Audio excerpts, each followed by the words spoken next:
For those who don't know me, my name is Lori Power. I'm a group benefit specialist. Benefits are our only business. We need to have this information shared in a platform to which we can all participate in.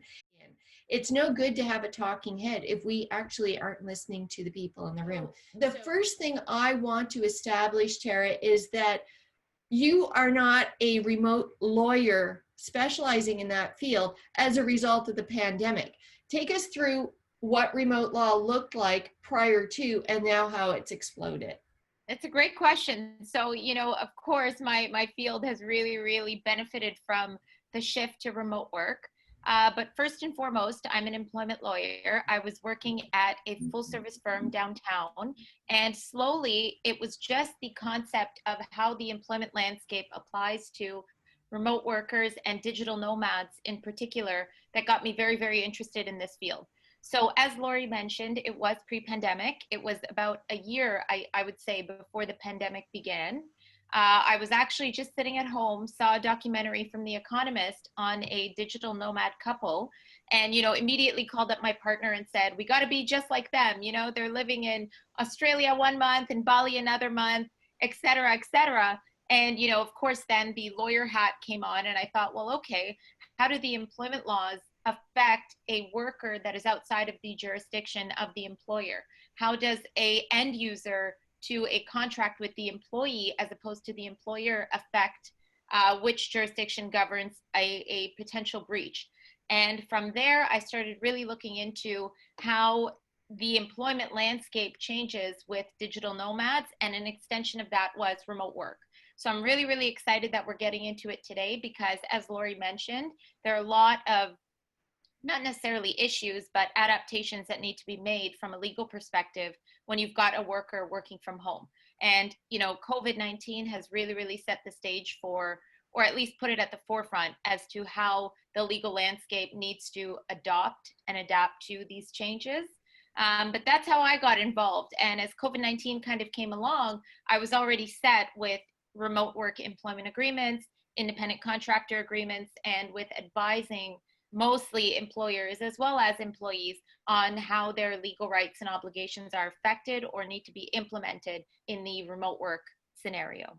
So that's me, and that's how I got involved. And it's been really interesting because, in the beginning, I found that it was very much a emergency remote work scenario. And now as time goes on, employers are really realizing that this could be much longer term than previously anticipated. And in my, a bit of a biased opinion, I think that properly preparing yourselves for the remote workforce does a lot of good for an employer.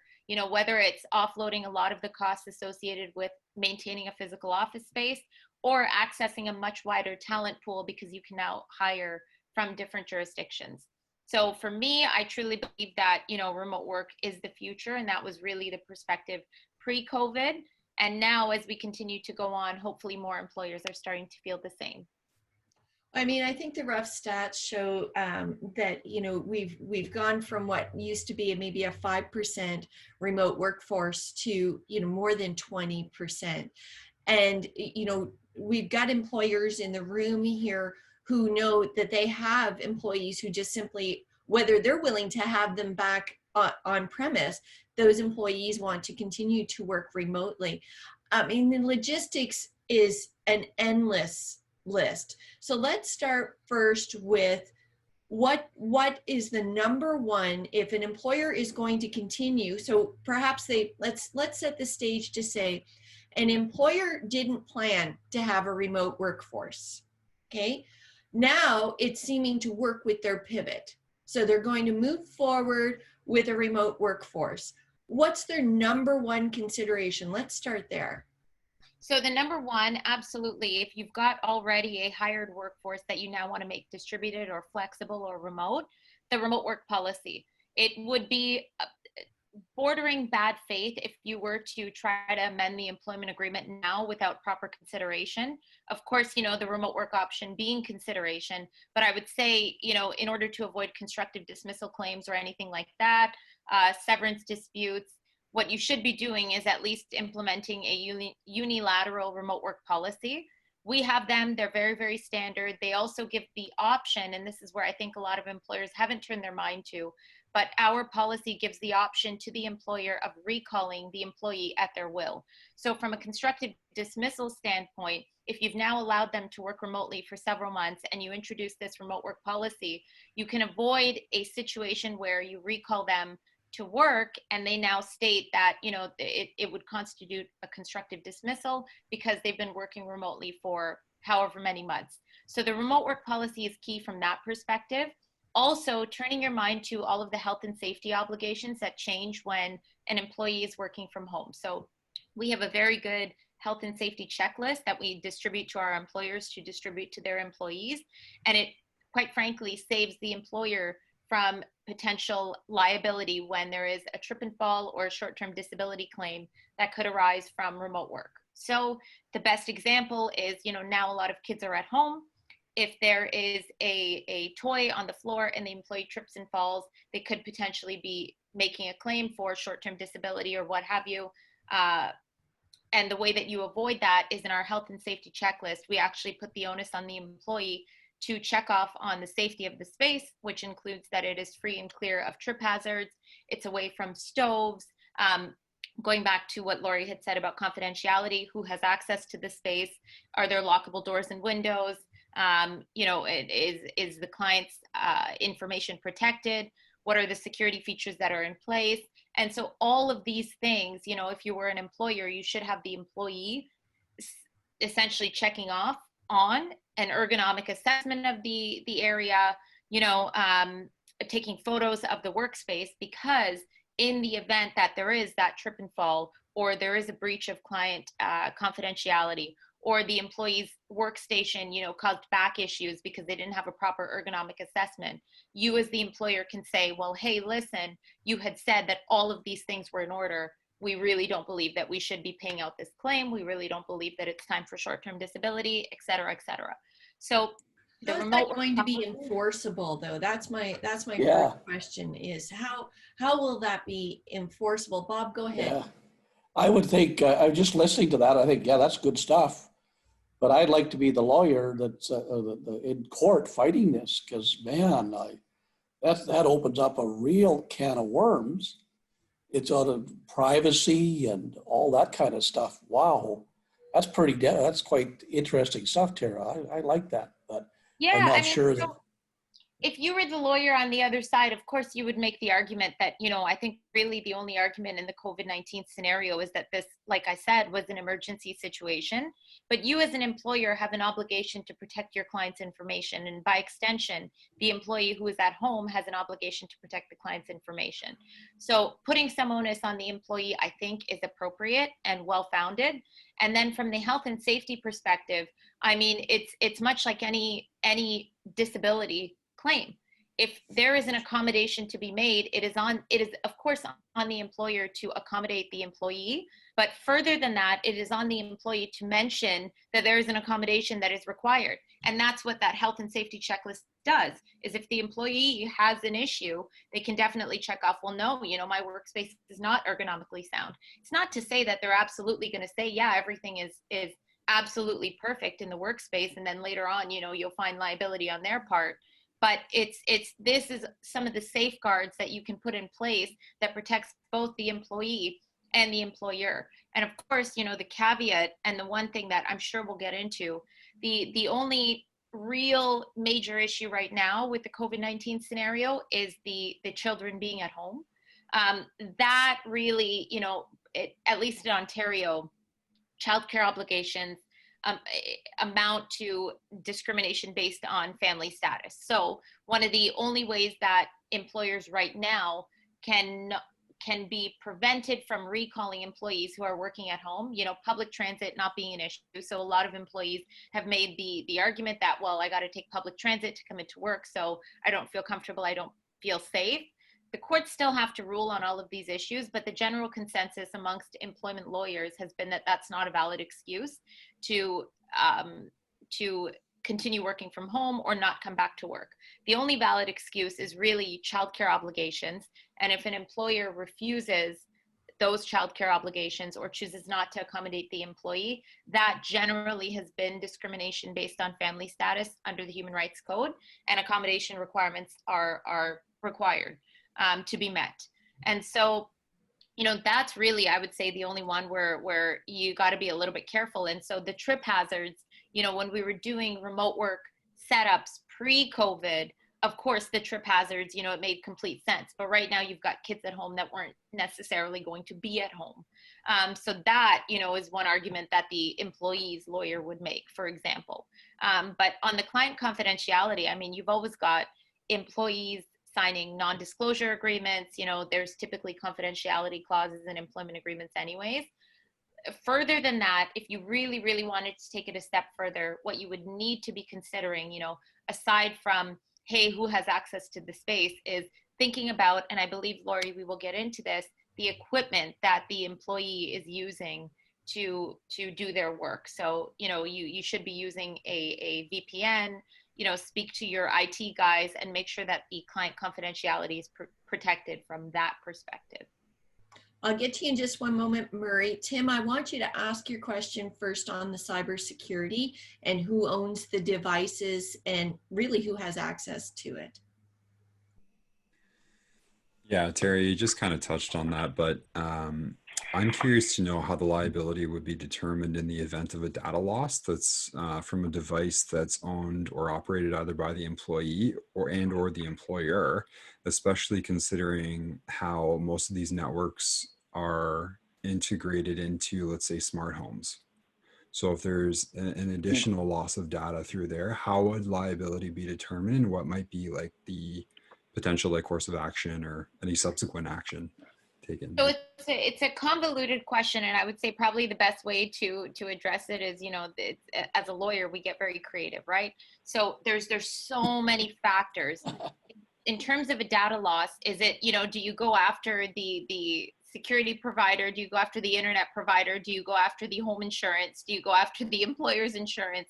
And really, it would just be, you know, from the lawyer's perspective, finding liability on all of these parties and seeing what sticks. You know, there is going to be a data loss. You know, I've been involved in several lawsuits against, there was now the large Capital One data breach. I am also involved in the Life Labs data breach. And, you know, these things really, I mean, people love to say, you know, it's on the employer to be absolutely protected. It really depends on who they hire to provide their services, et cetera, but, you know, in Capital One, it was a former employee that literally just went in, hacked the system for fun, and then tweeted about it and said, hey, listen, like I managed to get all of these SIN numbers, you know, and you can't, like it. You know, to that point, I will tell you a real example that has happened to me on an insurer that isn't in the room today. So Bob can appreciate this one. And then Murray, I swear I'm just going to turn it over to you for a second. But we made a change for an employer's banking, and an employee of that organization, of that insurer, put my banking information in. It wasn't even provided to them. They accessed my banking information, put it into the employees in place of the employer, I should say. And we had 2 months of mysterious withdrawals happening that we had to chase down, and it ended up being a former employee, like, you know, with nothing, no repercussions for us. So these things are like, this breach of data and this breach of privacy and breach of your security is absolutely happening when people are working remotely but not being monitored, or there's no fail-safe for the employer. Murray, go ahead with your question. Sure, and wow, I'm just loving all the information so far. Thank you very much, very helpful. My question goes back to the earlier one in terms of the employment relationship and constructive dismissal. And so say an employer decides that they're going to have deploy their workforce from home now, they're shutting their offices. How do you provide consideration for that constructive dismissal that has occurred? I've fundamentally changed the work relationship. You're not working in the office. I like the office. I think you've changed the relationship. What kind of consideration can you provide to deal with that? So sorry, if you can repeat the question. Sorry, the question is very simple. How do you restructure an employment agreement or a working from home agreement and provide consideration and not just try and change the terms of the employment with no consideration? So frankly, the consideration, you know, despite what I had said earlier, because that was really from the employee's perspective, if you were going to be the employer, I think more than the majority of employees right now, if you were to provide them with a new employment agreement that allowed them to work remotely, would take that arrangement. People love flexible work. You know, keep the lines of communication open. So it's not to say that you can't provide a new employment agreement like the remote work employment agreement that we've got, the consideration being the fact that they can now work from home. Where employees get worried and where the constructive dismissal claim starts to come up is the severance period. So as long as you provide them with a new employment agreement, but state that their previous years of service will accumulate with this new employment arrangement, really the only new arrangement being that they're now working from home, I think everything would be just fine. I don't think a constructive dismissal claim would be made. What if I don't want to work from home? What if I can't stand working from home? What if I like coming to the office and I disagree with working from home? Great question. So in that case, I would give the employee two options, either resign or start speaking with you about a new work arrangement. But if you were going to close down the physical workspace and the employee chose not to take that change in their employment, I mean, likely they would make then in that case the constructive dismissal claim, and you would be responsible for the severance, but you fight it out in court.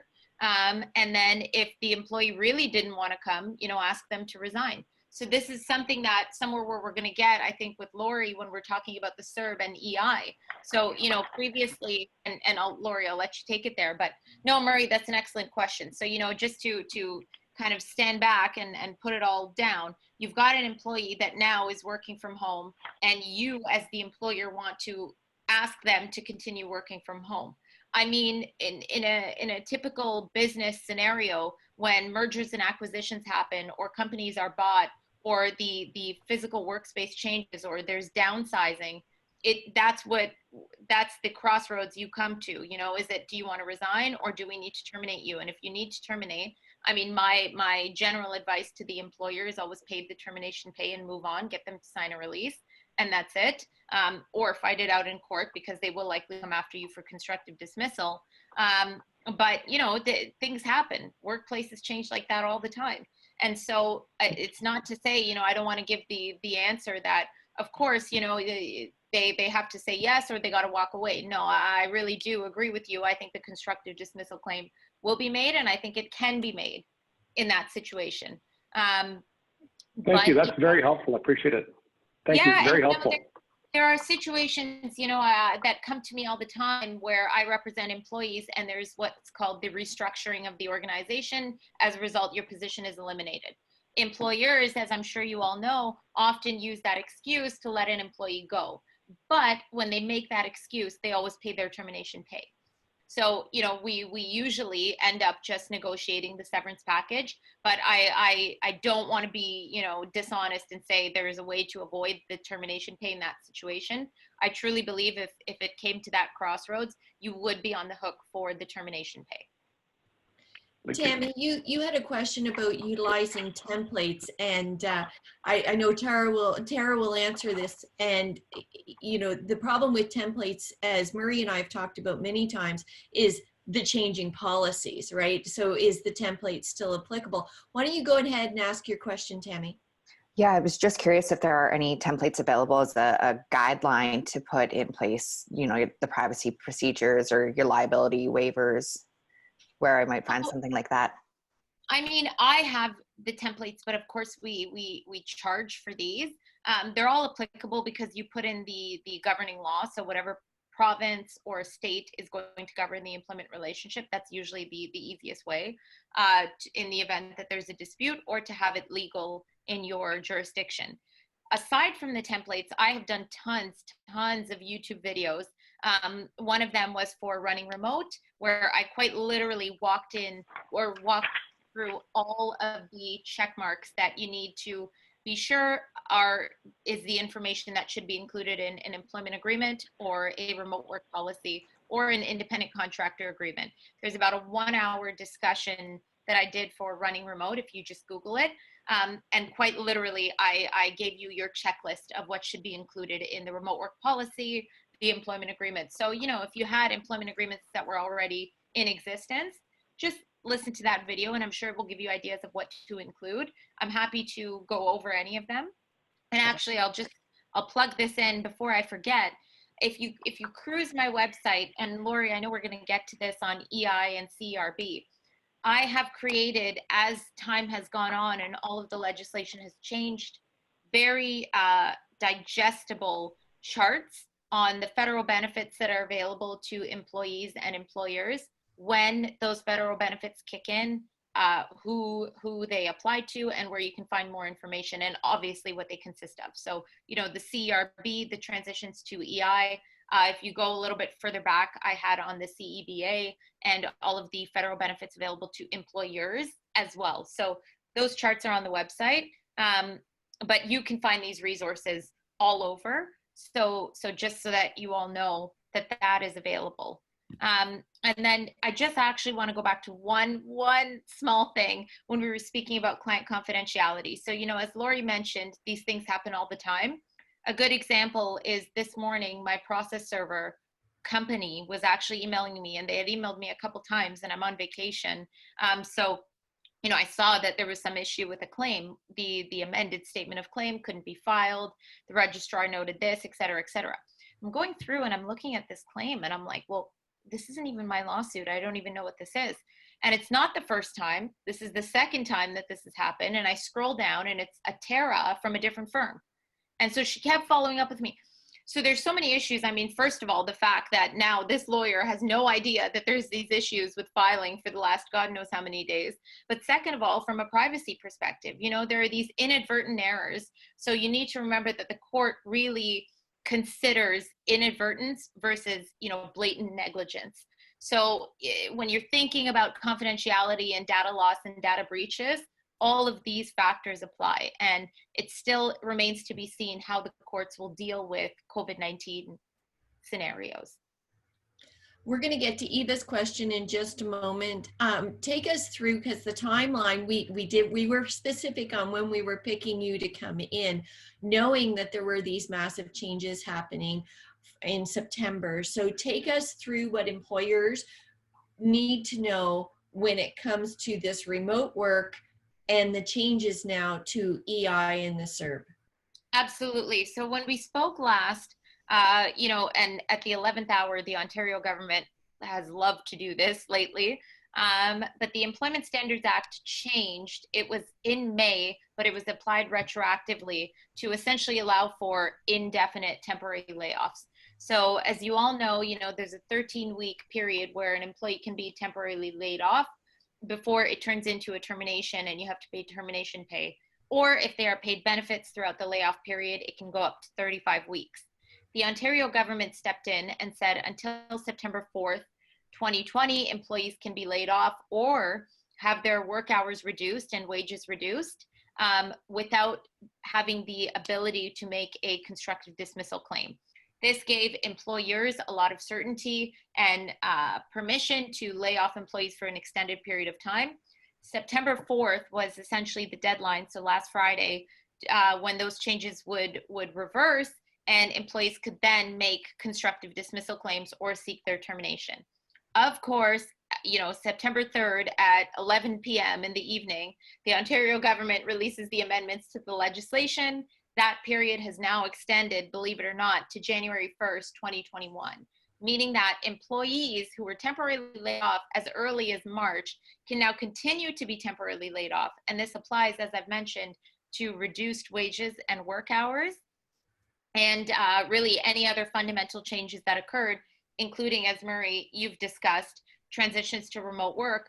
This can all continue until January 1st, 2021 without reprisal against the employer. The issue, you know, whereas previously I thought that, you know, maybe the change was okay because it prevented all of those constructive dismissal claims from being made, when employers have really faced a lot, you know, with what's been going on, and the shortage of work at times has not even been their fault because of restrictions by the government preventing them from operating, quite frankly.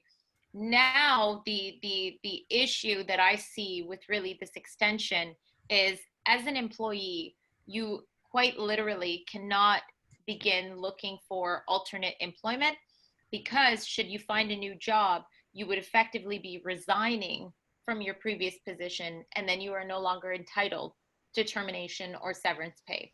So in my opinion, of course, sure, it's great. Employees can continue to sit at home and collect CRB, or when it ends, transition to EI, but you're not looking for a new job. And if you find a new job, you're not going to get the termination and severance pay from your previous position. So, it definitely gives a lot of protections to employers to continue these layoffs or reduction in wages or work hours, for the next 4 months. But it's tricky. In my opinion, there's going to be a toll to be paid. There's no question. And, we can delay the toll all we want. I think a lot of lawyers that I've spoken to, Yoko probably agree with this, is, better to hit this nail on the head and deal with the issues as they are, because it's fine to waylay it. Well, what's that going to look to you liability wise in the future when you do have to face it? Eva, can I get you to turn on your mic and ask your question, please? Or maybe, oh, go ahead. Hi, how are you? Hey, Eva.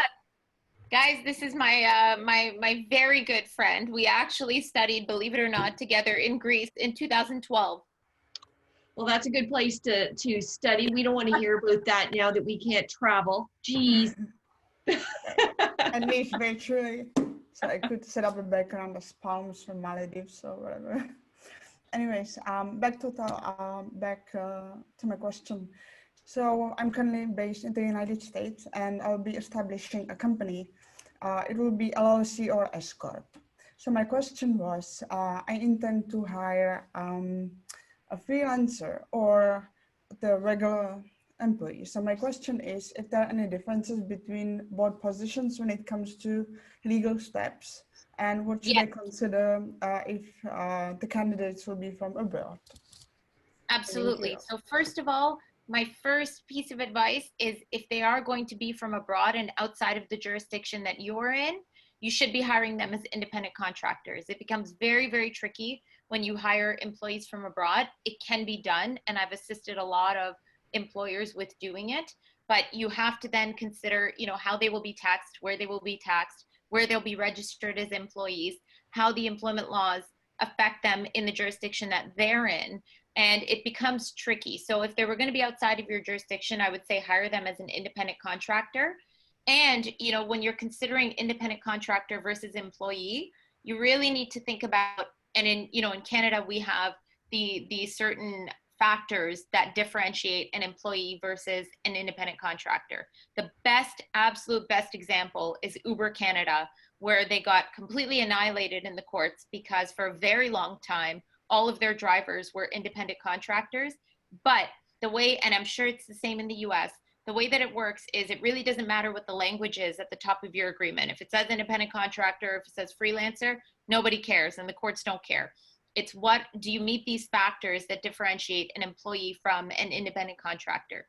So, in Canada, some of those factors are the independent contractor owns all of their tools, the laptops or what have you, all of the tools to complete their position.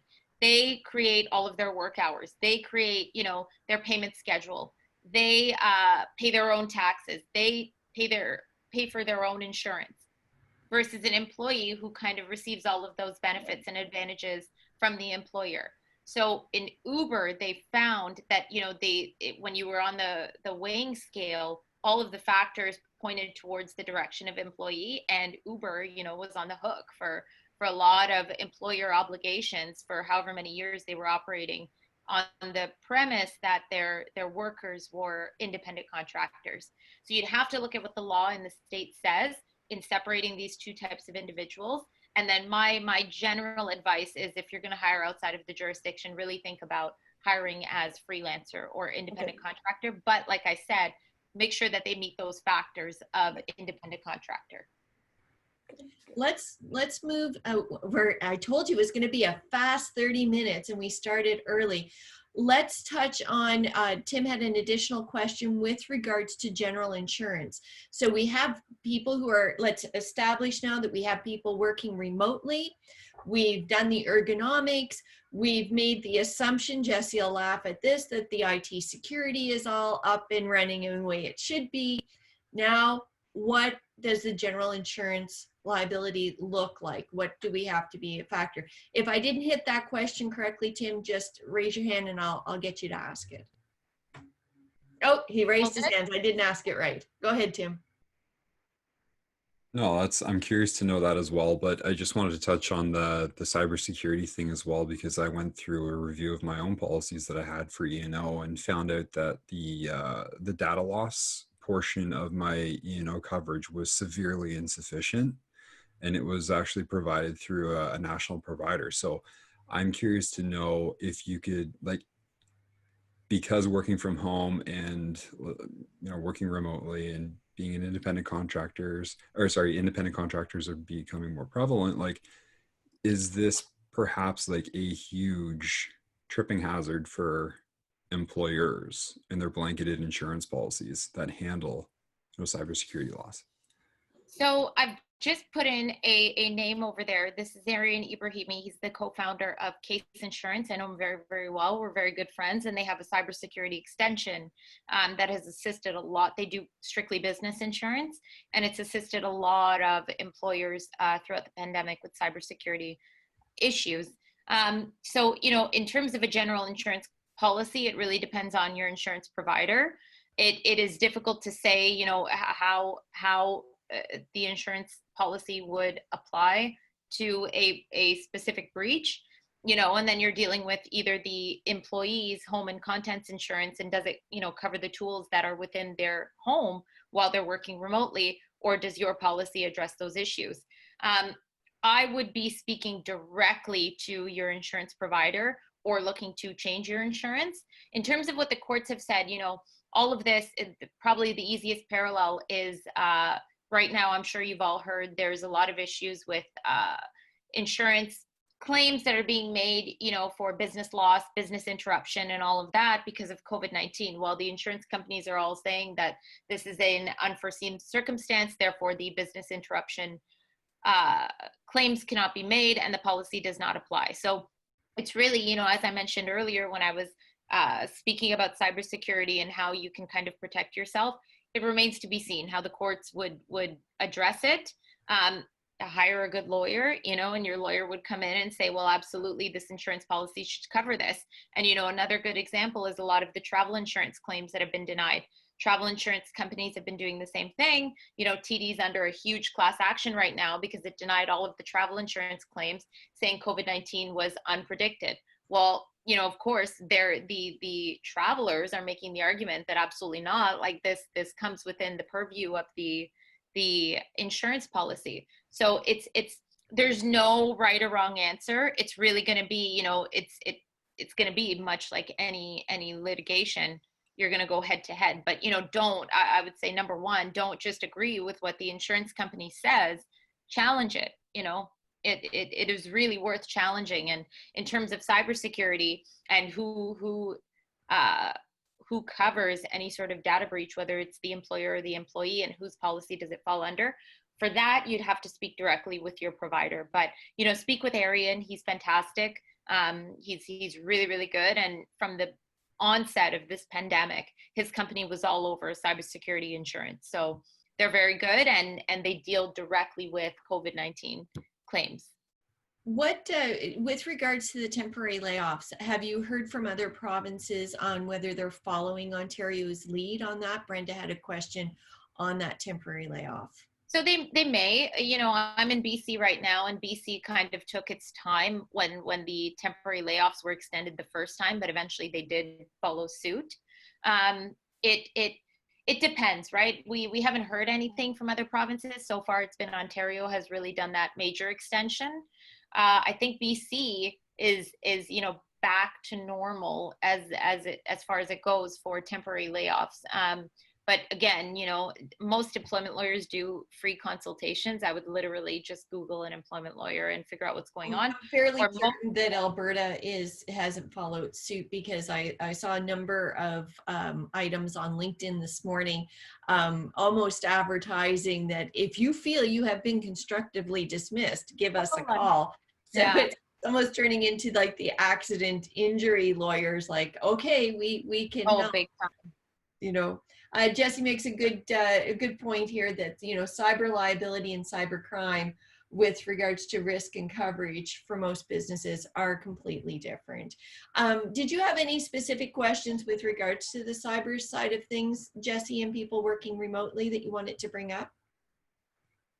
If the answer is no, then I'll be terribly embarrassed. I mean, it's all good information. I guess one of the questions that I have is we've talked about kind of that checklist for working at home, and we've talked about confidentiality. A lot of people don't have a room that they can dedicate to being an office of theirs.